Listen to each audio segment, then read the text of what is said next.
Oh, okay. All right, second panel discussion. Thanks for sticking around. We've got an interesting lineup of speakers to talk about blockchain in the enterprise. Just a little bit of background, Okay, enterprise blockchain is a little bit further behind than consumer adoption as usual. We've got a whole bunch of different technological issues, private blockchains, consortium blockchains. There's a lot of different factors involved. So once again, I'm Jim Maricondo. I work on the global business development team with ConsenSys. I'm going to let everybody. We need one more chair. I'm going to give everybody in a moment a chance to do introductions. But while we're getting this ready, can I do another couple polls? Please appreciate your participation. Could you raise your hand if you consider yourself working for a conventional or large enterprise in the audience? Not that many people. Okay, how about work for a startup? Startups, okay.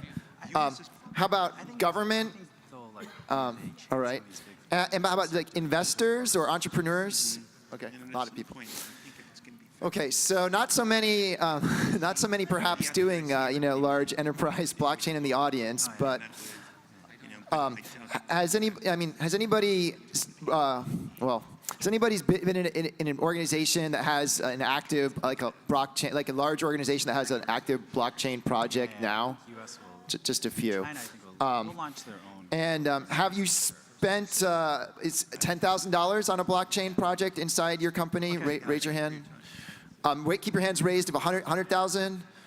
How about 500,000? Okay, a couple.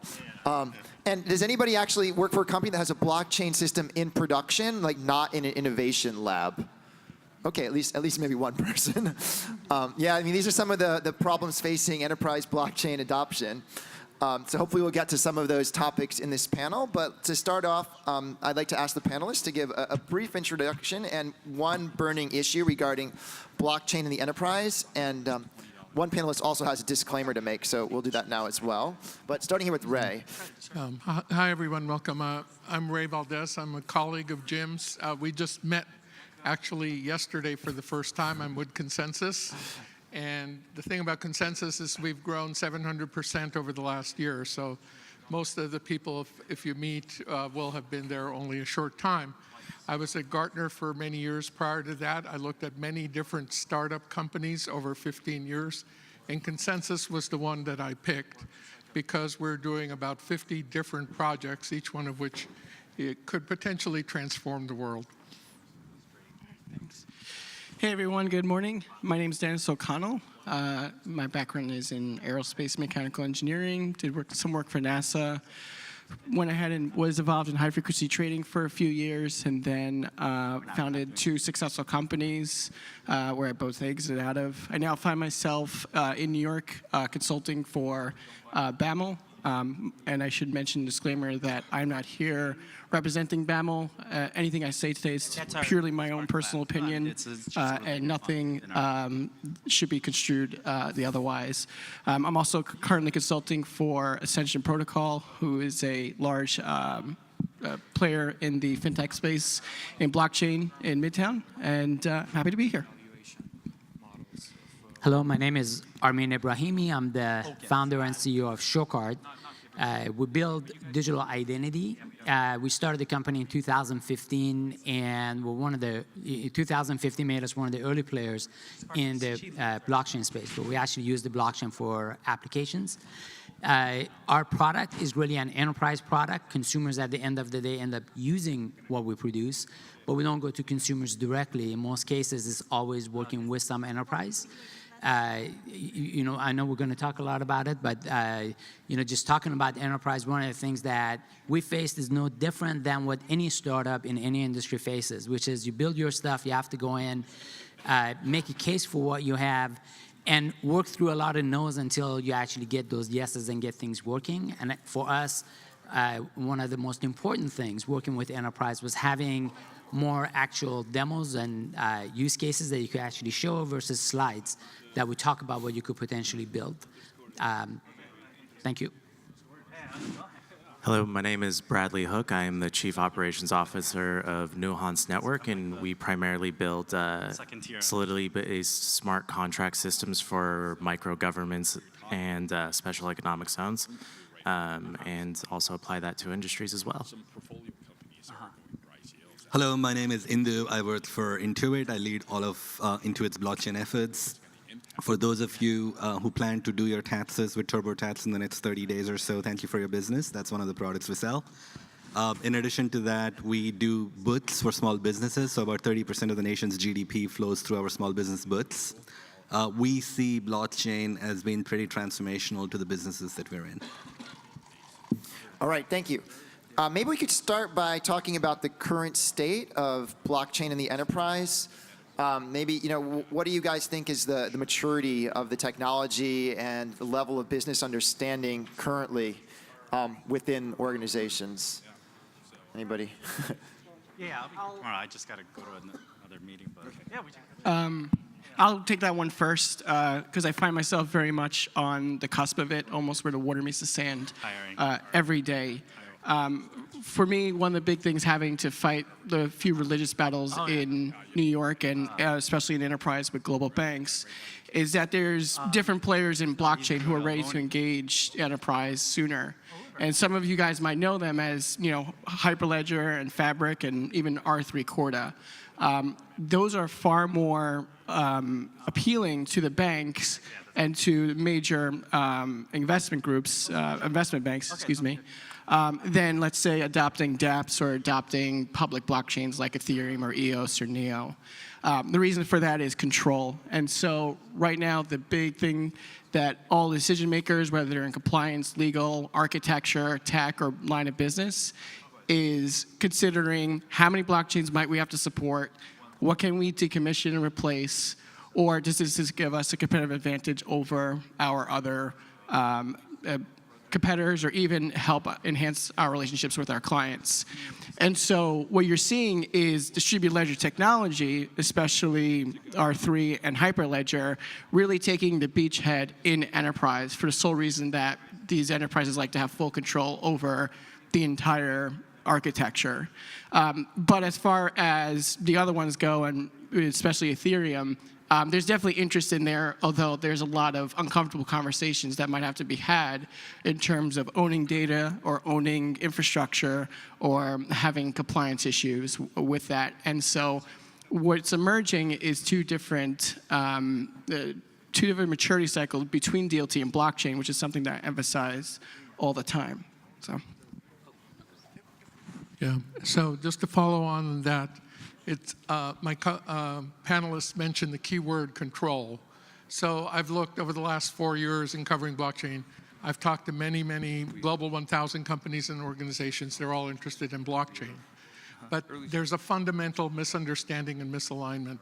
We see that 90% of enterprise blockchain projects actually don't need blockchain technology to meet the project requirements, and in fact would be better off without it. You could get your project done more quickly at a lower cost with a better quality result, with better performance and efficiency, more compatibility with systems in the IT environment, more compatibility with your staff skills if you use centralized technology.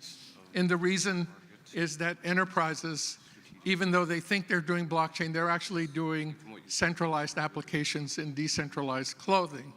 So I got many calls where they say, an enterprise says, we want to do a blockchain project. We want to start a peer-to-peer network and so on, except we want to make sure we control it. And if that's the case, that ain't a blockchain. I'd just like to add what our experience has been, and I think part of what our philosophy was, you're looking at distributed ledger, and we were talking about control. The whole thing is not having control, giving up that control, in fact, to owners of data in whatever form that there is. But the thing is, we're not just building a theoretical system. We're a startup, we're a business. We actually want to engage with enterprises to get the solutions out there. And I think for us, the approach that's worked well, and I think that's important for any startup to consider, is this concept of crawl, walk, run. You want to have something that's disruptive. We have our own vision of what we want things to be. but you need to have something that's evolutionary in nature.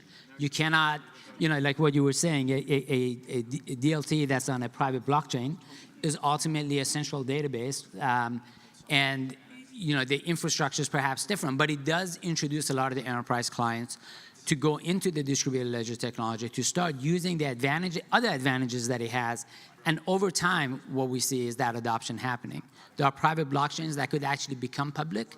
We actually have, certainly for our solutions, we have means of being able to take those public, but you can't do the reverse. And if you're talking to a bank, for example, it's nearly impossible to convince them to be on a public blockchain, even though you could go ahead and talk to all the security folks and talk about why that's secure and why that's actually safe doing it.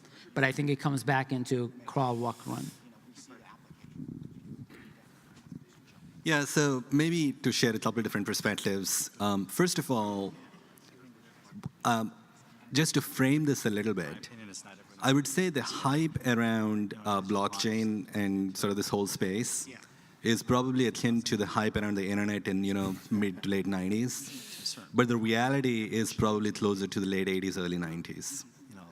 And so the maturity of the tools that you have, the ability to build applications without needing their PhD in computer science or whatever, and frankly, making sure that you're able to build these things in a way that scale, it's still super early. Now, the good news is that as opposed to the internet, I think you have some of the best and the brightest people focused on solving these problems. So I'm very optimistic that we'll sort of have the Netscape moment in the next couple of years. But sort of as I look at it and having sort of lived through 25 years of technology evolution, I don't think we have seen that yet. So that's just framing. Here is probably the single biggest lesson that we have learned over the last 2.5 years or 3 years. When you use the real value of blockchain and the real value of building something on top of blockchain is when you have a business or when you have a system that has significant network effects. The problem is that requires you to think about all of this not just from a technology point of view, but also from a business point of view. And the reality is building network effects and building network systems is really, really hard. So I'll give you an example. So I grew up in a really, really small town in India. And it was like 5,000 people. And everybody knew everybody else. And you knew which side of the train tracks to avoid, which side of the train tracks to stay on. When you walked home from school, if somebody offered you candy, who to take from and who not, right? There was this entire just trust network in that small town that was embedded into everybody's consciousness. And at some level, what we're trying to do with blockchain is to have that level of trust at internet scale, right? That's what we're trying to accomplish. But we haven't yet figured out how to go from where we are to what that end state is. And I think that's where most of the growing pains are. That's where most of the challenges are. And figuring out the incremental steps that allow us to build that trust. And for example, I love the work that ShoCard is doing in this space. I think identity as a foundation for that to be something that we all understand, and using that to build this trust over time is what I think will make blockchain really realize its full potential. The one thing I would want to add to that is everything in the blockchain right now is so undefined. The capabilities are undefined. And I think that we're seeing the applications of blockchain spread very far from, I think you'll see tokens that are specifically, I think in the other room it's like Wenken token or something, all the way to you'll see Greenium that has carbon credit trading focus. When you dig back into that, you look at the actual functionalities of smart contracts implemented on that. You see non-fungible tokens, which were created with CryptoKitties, but the same non-fungible token operated differently. You can do identity, you can do land registry, and many other things. So I think we're in a period where we're starting to define what our left and right limits are in blockchain and really start to focus and buckle down on that. I'd like to add just a little additional nuance to what some of the panelists have said. There's the notion of, crawl, walk, run, but actually with regard to established enterprises, it's more crawl, walk, swim, meaning there's a chasm between what enterprises are used to doing and what's made them successful in this new world of the decentralized economy. So that successful enterprises, they're successful for two reasons. One is they've invested huge amounts of money, tens of millions of dollars in an ERP system. The whole purpose is to create a centralized system of record. They've also spent many years cultivating a business ecosystem of known and trusted, stable network of business partners. Neither of those two activities is relevant for basically a decentralized ecosystem where there are thousands of participants who don't know each other, don't trust each other, and don't know of each other. So enterprises are often barking up the wrong tree. And this is the difference between, in Clay Christensen's terms, sustaining innovation versus disruptive innovation. Sustaining innovation is what banks are doing now. They're trying to use blockchain to do what they're normally doing, only do it a little better, a little faster, a little cheaper. At the end of the day, that's not a game changer. Where the innovation is really going to happen, most likely, is going to be outside the enterprise in new forms of, say, peer-to-peer lending or mortgages or new decentralized ecosystems. And for enterprises to succeed, they need to think outside of their skin. And that's very hard to do. Oh, okay, one more comment on the end. So I just maybe would qualify what you said a little bit. I don't think blockchains are going to be used only in the presence of participants that are untrusted, right? One of the big opportunities that we see is that there is a lot of trust in the physical world already. And unfortunately, I'm reminded of this cartoon from the mid-90s that was in the New Yorker, when one dog is talking to another dog on the internet, and it says something like, on the internet, it can be a dog, and that's true. That's still true today. I think one of the opportunities that we're really excited about is taking that trust that's already there in the real world and importing that into the digital online world, and that can lead to lots of different efficiencies. In a world where trust is given and it's mostly assumed, but you have the ability to go back and audit and verify at no cost, you can remarkably simplify what we do today in terms of business processes, and that's a huge opportunity. I really want to emphasize the last thing that my colleague here said, which I really love, the whole difference between sustainable and disruptive innovation. And I think one of the key things we need to think about is the word enterprise, right? We're not talking about nimble startups. In some cases, we're not even talking about companies that can pivot pretty quickly. And if anyone has been following along since 2008, especially with the mergers, some of these entities are having cultural clashes. And so I don't want to anyone walk away from this panel thinking that enterprises are homogeneous in their approach. In fact, a lot of times there's cultural clashes between different lines of business. And so, for example, payment lines of business are much more amicable to disruptive technology, whereas those in clearing or equity trading are far more on the sustainable innovation, where they'll look at innovation and say, this is really great, but then they'll put space in between that. And that's because some of these entities are so large now that they're fundamentally different companies underneath the same umbrella. And that makes things very difficult for decision makers and stakeholders to get behind different technologies. And at the highest levels, people are considering what is a reality where we have to support several different blockchains. And enterprises routinely have multiple languages, multiple operating systems, even multiple databases, and even cloud adoption has been difficult. And so that clash of sustaining versus innovation happens within these entities every day. And there are losers, and that hurts everyone. So I think that's a big takeaway, is that these enterprises are even, especially with blockchain and DLT, are fighting among themselves on what is appropriate for the entities as a whole. And sometimes those conversations lead to stifle. Yeah, those were some amazing points. I'd just like to make a few of my own conclusions based on what the panelists has been saying.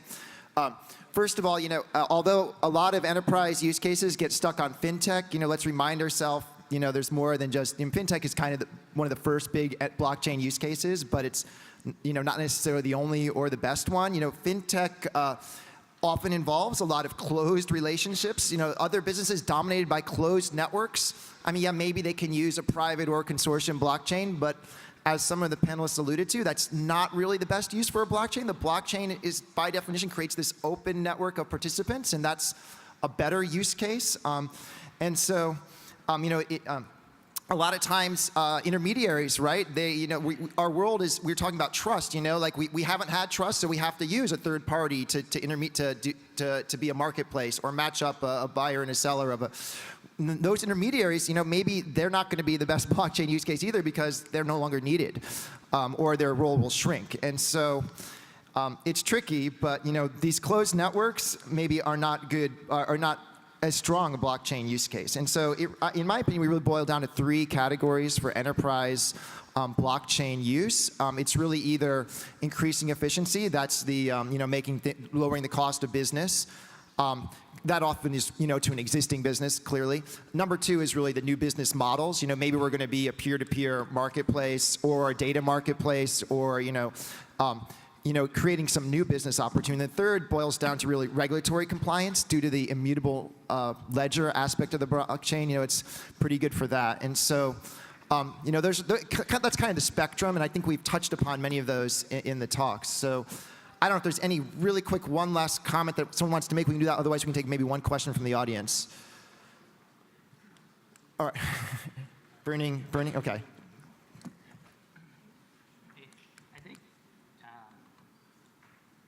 I think one of the things to consider in any kind of an enterprise solution, and I've sold to enterprises or built products and sold to them for the past 30 years, you got to have a solution, and a solution that works. It's not just, we have a blockchain solution. So, for us, we don't, sometimes being a blockchain-based company causes a conversation to start.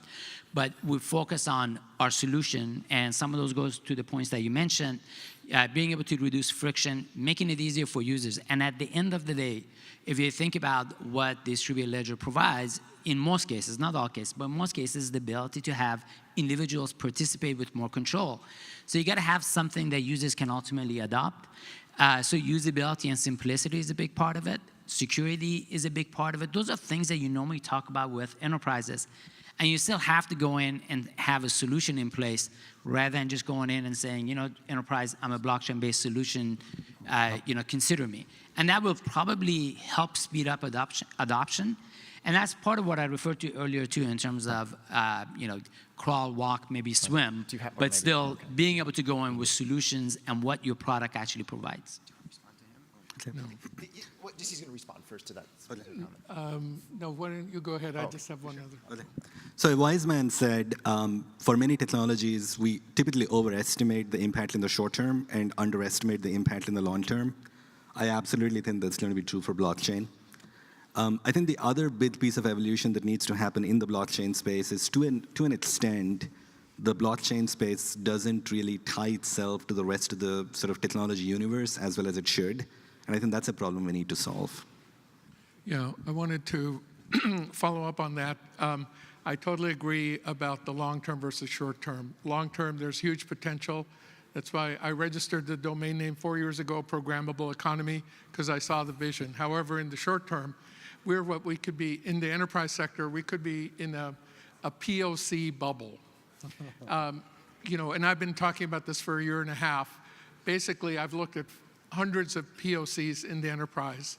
95% never leave the innovation lab. 95% never go into production. And that's got to change. At some point this year, enterprise is going to realize, hey, we've done all this stuff. What do we have to show for it? In the poll that Jim did, there was only one system in production in the audience, and that fits the number. So there's a lot that needs to happen, and we're going to go through what I call the enterprise blockchain winter. Winter is coming. However, there will be spring over the long term, and that's where I agree with my colleagues.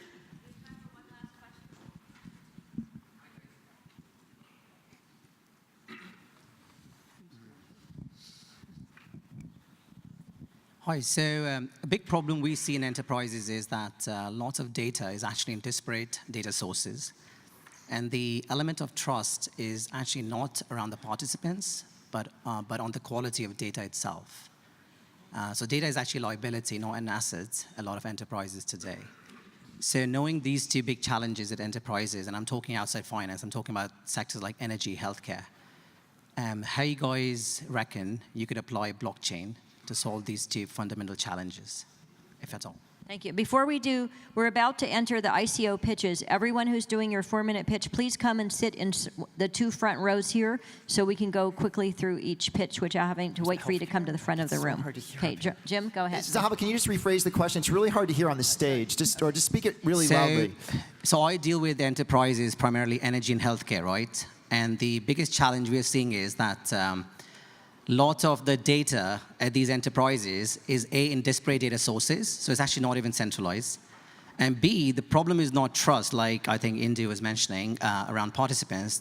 The problem is the data itself can't be trusted because the enterprise themselves don't know if it's a good quality data. So knowing these two challenges, do you think there's any application of blockchain to actually, solve them, if at all?